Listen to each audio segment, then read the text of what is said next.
Now I invite you to join me as we move into our time of meditation here today together. So I invite you now to just gently close your eyes or find a spot in which to fix your gaze.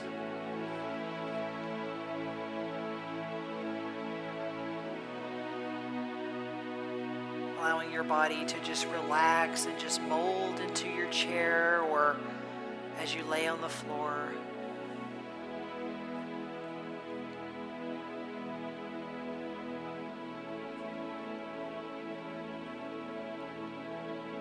Feeling your feet root to the earth, just allowing the breath to just flow naturally without any controlling, any judgment, any pressure. Just let it flow naturally.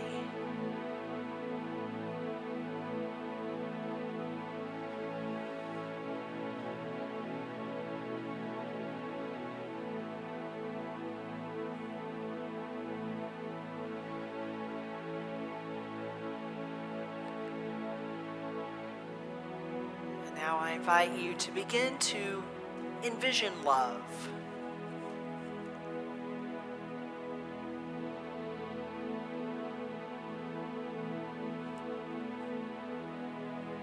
What is love?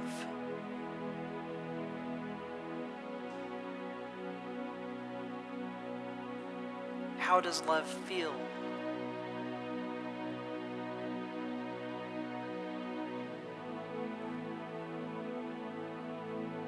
What do you visualize when you think about love?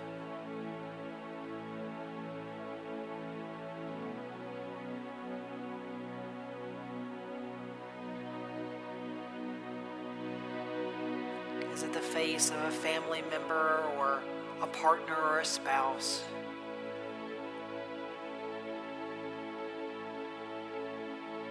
Is it a beloved pet? Or a special friend in your life?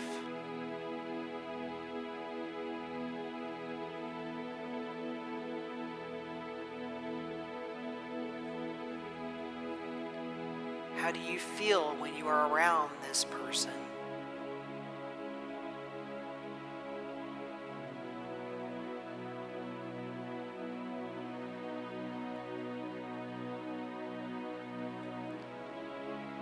Now I invite you to go deeper and to ask yourself, what would it look like?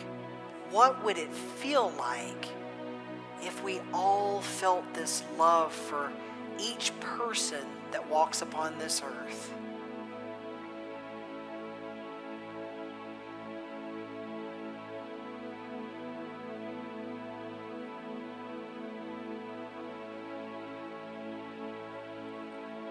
How would it feel to be in a world where this love extends out into and manifests itself as equality for all that live on this earth?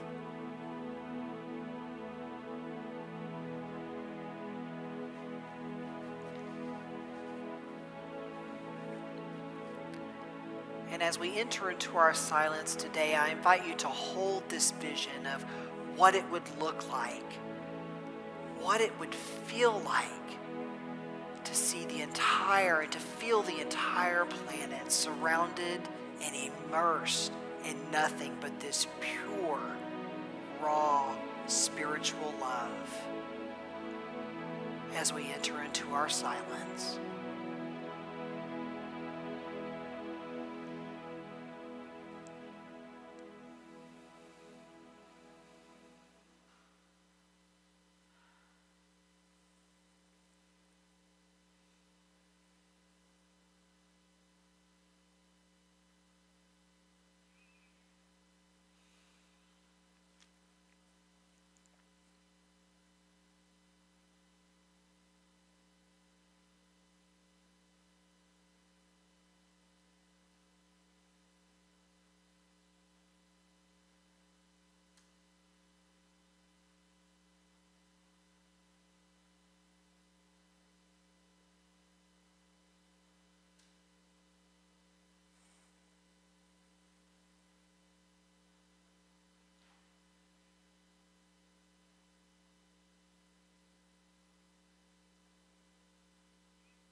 And as you bring your awareness back to this room,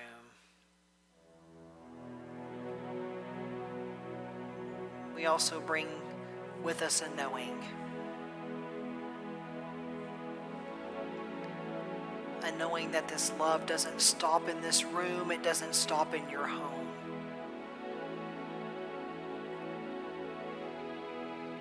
This love resides within each and every one of us. This love is each and every one of us.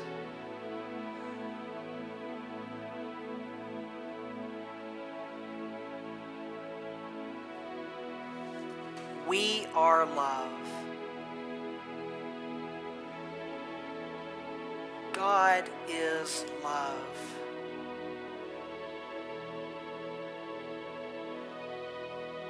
And we breathe into this beautiful moment of pure love. And we acknowledge. And we say, so it is. Amen.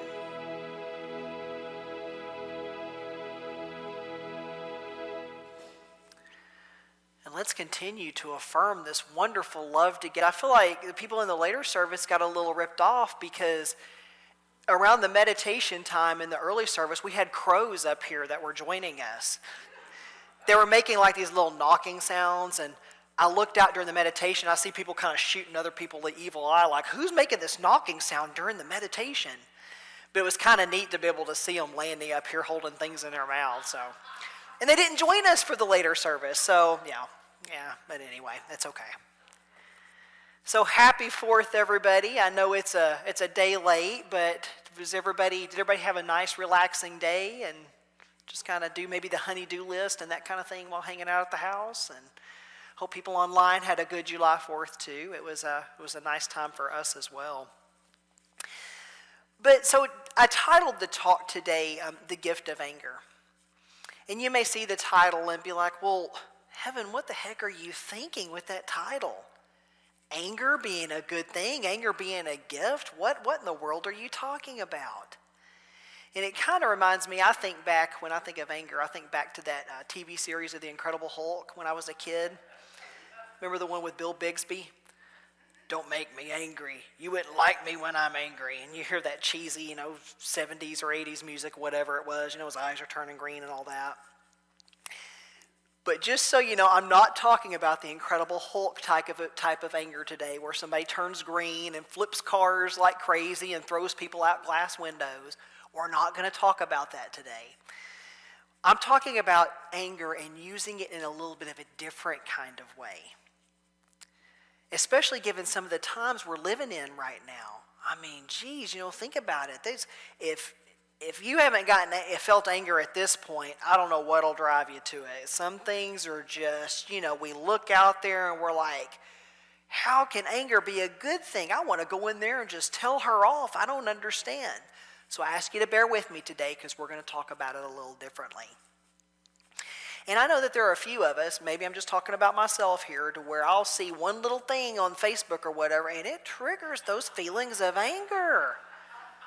I'm just not lying. I got to be honest with everybody. Maybe this is my little moment of therapy here, is talking to you all. But I also know that I can sit and I can stew in that anger and likely lash out at people once I've hit that boiling point, or I can use it in a little bit more of a constructive way. So last Sunday when I got home from church, I started already thinking about, what I was going to talk about this Sunday, and I'm going through my books and kind of cleaning some of them out, and I come across this little charm here. It's a wonderful book. It's called The Gift of Anger, and it's by Arun Gandhi, who is the grandson of the late, great Mahatma, if I can say that right, Gandhi. And I also wanted to brag a little bit because in reality, I'm like 1 degree away from Gandhi because I have an autographed book straight to me from Arun Gandhi. Anyway, my little bragging, but we'll save that story for another time.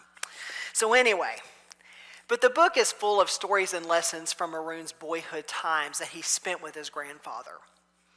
Now, as a child, Arun started becoming a little angry, and he was often getting into fights. So his parents one day decide, they're like, you know what? We're going to ship you off and let you live with your grandfather for a little while. Maybe your grandfather can talk to you a little bit about anger and help you get a little under control. Well, yeah, I would imagine if your grandfather is Gandhi. I mean, come on.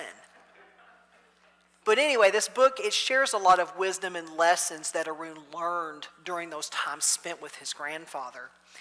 And the first thing I want to talk about is lesson 1 in the book, and the chapter is called Use Anger for Good. Now, I think most of us, probably if we're being honest with ourselves, we think of anger and we remember the times maybe we were conditioned to think of anger as a bad thing. Anger's negative. It's something that we need to avoid. You know, maybe we got angry as a child and somebody tells us, well, no, you shouldn't get angry. That's not a feeling you're supposed to have. But I think trying to not experience anger could even perhaps force us to, experience health or emotional issues. Not to imagine denying something that is a very real feeling.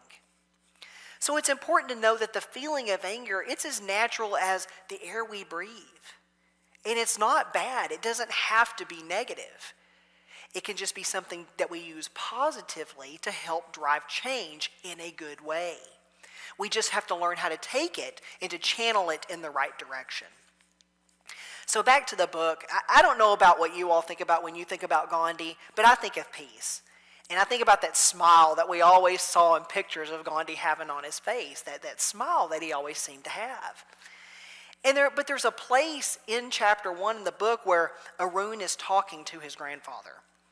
And he's in tears because he feels anger. Something happened during a soccer game that drove him to feel anger. And he goes to his grandfather and he's like, oh my gosh, I'm feeling so angry and I just don't want to feel this way.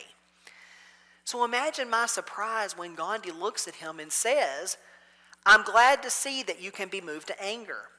Anger is good. I get angry all the time. What? Gandhi got angry? That one kind of blew me away. I was like, the guy with that peaceful smile, the guy that always seemed to be in peace in times where I would have been like, that's it, I'm taking all, the gloves are going on, I'm ready to go. But Gandhi had even talked to Arun about how he and his wife were married when they were 13 years old. And as a result, Gandhi said he didn't know how to be a husband. I mean, who would at the age of 13? So he said he remembered, he reminded or told Arun about this because he remembers once he became angry at his wife, and Gandhi told him how he grabbed her and tried to physically remove her from the house.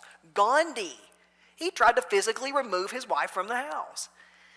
But even Arun said that he couldn't believe what he was hearing.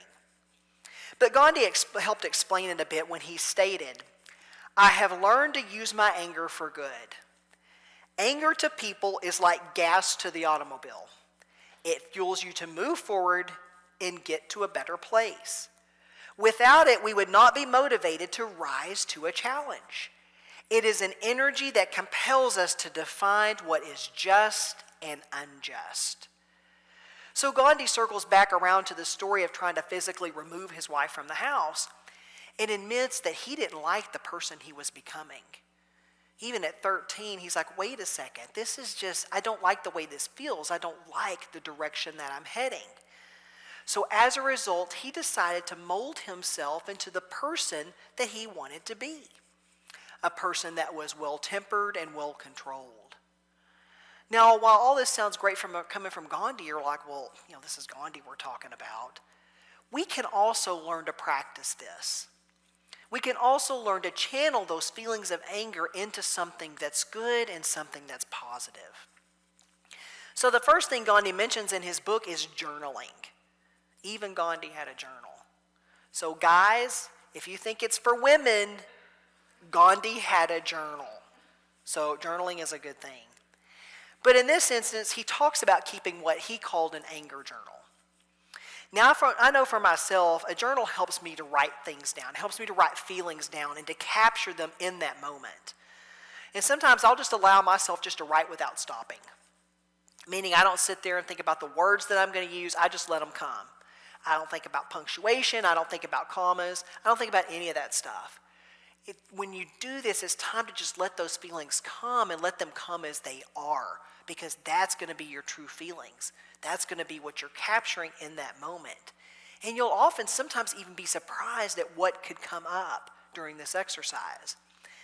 And I know for myself, sometimes I'll just, after I'm finished writing, I'll just put it away and I won't open it again for 2 weeks. I won't read what I wrote for 2 weeks, only to come back sometimes later and look at it, have that aha moment and be like, oh my gosh, I was feeling anger then, or whatever it was, because of this. I wrote down what made me feel that way in that moment.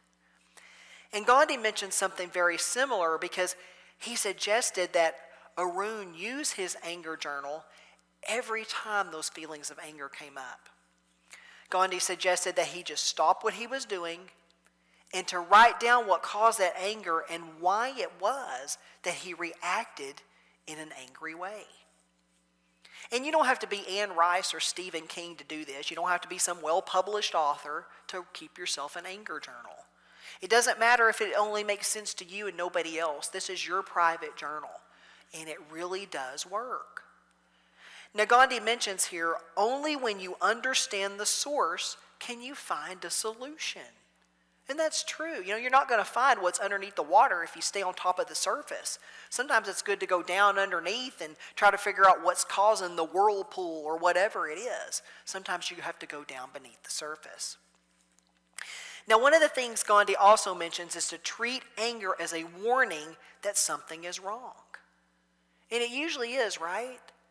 When we're feeling thoughts of anger that really start making us feel yucky inside, or make us feel like we want to react in anger to someone else, it's because we're out of our alignment of goodness when we feel that kind of anger.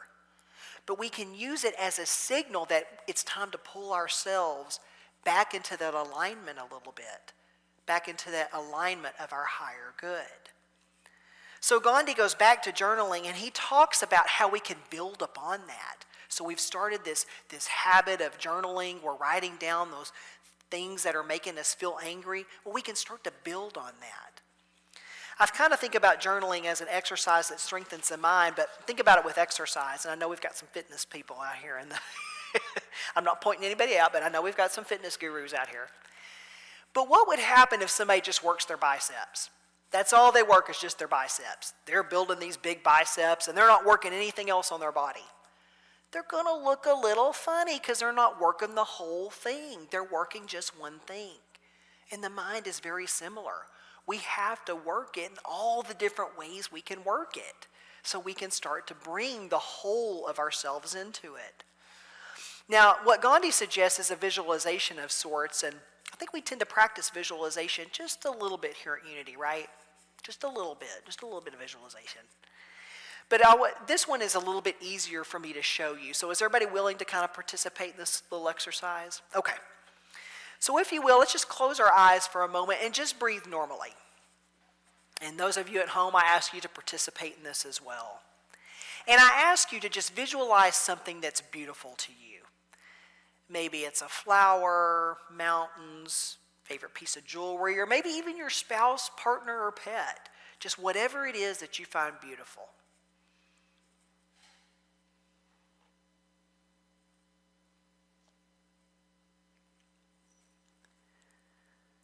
Now just allow that image to just sit there for a moment.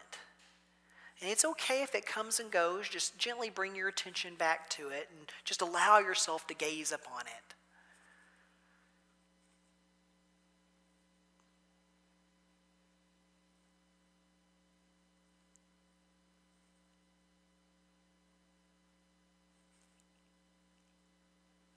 So now let's shift for a moment and just focus just on the breath. Don't force it, just allow it to just come naturally.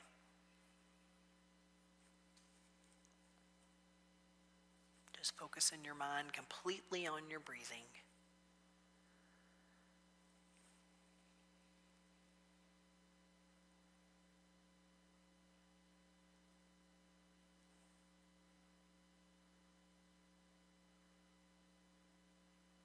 And now just open your eyes whenever you feel ready.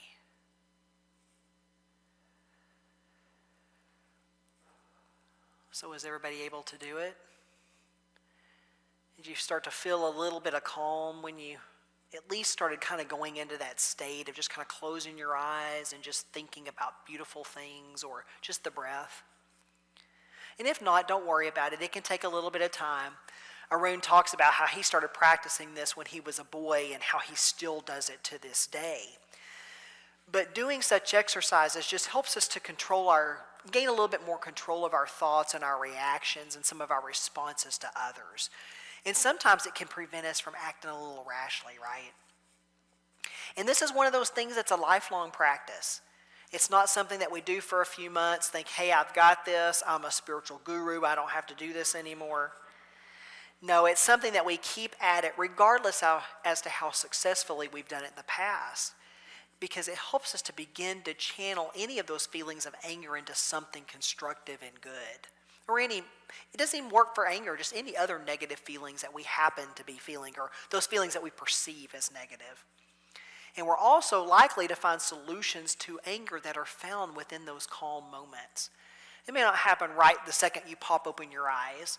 Sometimes it may be later that day, a week, a year, but those moments are usually found in the calm. Those solutions are found in the calm. So another thing that Gandhi mentions was to acknowledge everyone's point of view.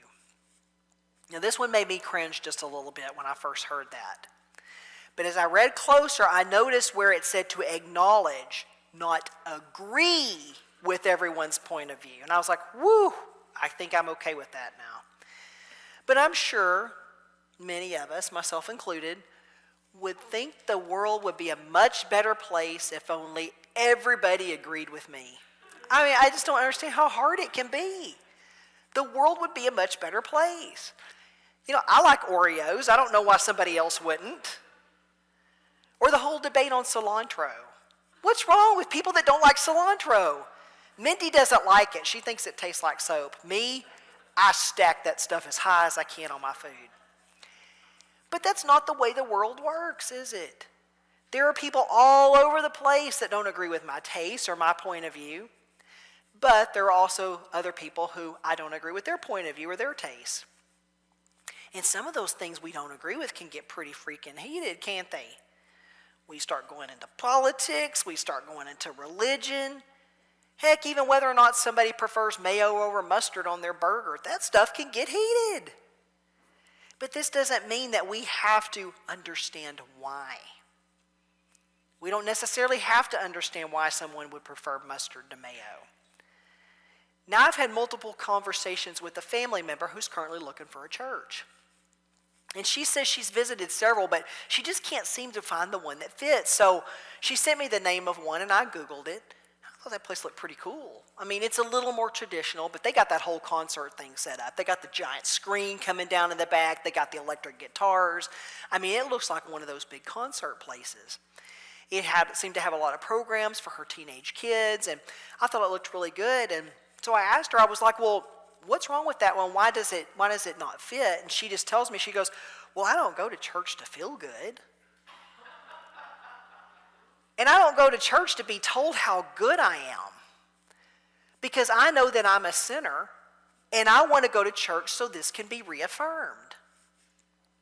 She said she needs to find a church where she can avoid God's punishment and wrath and therefore avoid going to hell. And she can only find that if she's told how much of a sinner she is. But I have found I have to just let it go and accept it for what it is. I have driven myself crazy with the whys. A case of the whys. Why would she feel this way? I don't get it. Why can't she see it differently? Why can't she see that she's good and that she's love? Why? It was driving me crazy. I finally realized that I don't have to understand the whys from my perspective.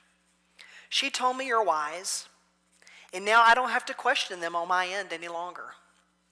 Sometimes we just have to remove the whys of our own understanding. Sometimes we just have to release them and let them go. And believe me, I had to do that because I couldn't understand it. Maybe it's not important that I even understand it in the first place. It's not my own spiritual walk. It's not my journey. It's not my opportunity in which to learn things. I mean, maybe it is, but from her perspective. It's hers, and that's what's important. Her journey to find a church that delivers that kind of message is her journey and hers alone. And I'm sure a lot of us find ourselves doing this a lot lately, right? Why are these things happening? Why weren't some of these things resolved a long time ago? Why does that group feel this way? Why are they doing that? I don't understand. And I get it, because I ask myself those whys all the time. Sometimes not understanding those whys does indeed make me feel a little bit of anger. Because I'm like, if only they saw it the way that I saw it. What's important, however, is that I channel that anger into something useful. It's important that we turn from using our anger as a tool for proving that we're right, and instead use it as a tool for finding a solution. Maybe having conversations. We don't ever have to agree with each other, but sometimes just listening to their whys may be all that we need to know. As Gandhi once said, use your anger wisely. Let it help you find solutions of love and truth. So anger doesn't always have to equate to this explosive lashing out at other people or just reacting right off the cuff. It doesn't have to result in yelling matches or trying to prove that we're right, or even allowing it to drive us to the point to where we begin to experience sickness in the body, because it will. If we don't channel it correctly, we hold it inside, it can lead to disease in the body. But it can instead be used to drive useful change. And I want to talk about that as we go through this book in the next couple of weeks, about how we can continue to channel that anger into something that's so much more, into something that's a gift. So James 1:19 through 20 in the Bible states, "Know this, my beloved brothers and sisters. Let every person be quick to hear, slow to speak, and slow to anger. For the anger of man or woman does not produce the righteousness of God," and will add God within. So I invite you today to be willing to use your anger to find solutions, and to be willing and open to using it as the wonderful gift that it really can be. Namaste.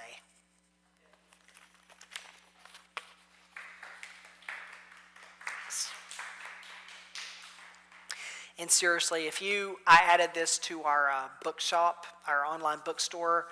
Order you a copy of this book if you feel called to do it. It's an easy read, but it's such a good, useful, important read. And it really kind of helped me start to see anger in a different light. So now to kind of shift gears all of a sudden, today is the first Sunday of the month, and y'all know what we do on the first Sunday of the month? We honor birthdays, yes. And just so we know, so everybody knows, now while you're preparing your tithes and offerings, I remind you to still continue to check out our website. We've still got a lot of Zoom activities. Some are hybrid, but we've got a lot of things still going on out there and ways to keep you connected. So please check out our website. Speaking of our offeratory, on July 27th, the date is off by a week in the e-news. On July 27th, we will be kicking off an Absolute Abundance course, which is a prosperity class. It was created by a Unity minister, so it is very Unity in the way it's written. It's going to include some cool little exercises and games, and will be Zoom, so you can attend from the privacy and comfort of your own home. The cost will be $45 a person, and that will include a great workbook and all the materials you will need. So please join us for that. I think it will be very educational for all of us, and especially in times where we may be feeling a little fear, some of us around prosperity and things like that. This should help remind us that we are prosperous, and prosperity is all around us. Also, if you find yourself feel like you need prayer, of course, there's your prayer chaplain, but also remember Silent Unity. People are there staffing it 24/7, and it's a wonderful, wonderful resource. So I encourage you to reach out to them if you feel you need that little extra dose of prayer. So I invite you to join me in our blessing of our tithes and offerings. Divine love, through me, blesses and multiplies all that I am, all that I have, all that I give, and all receive. Thank you, God. And just remember, we're not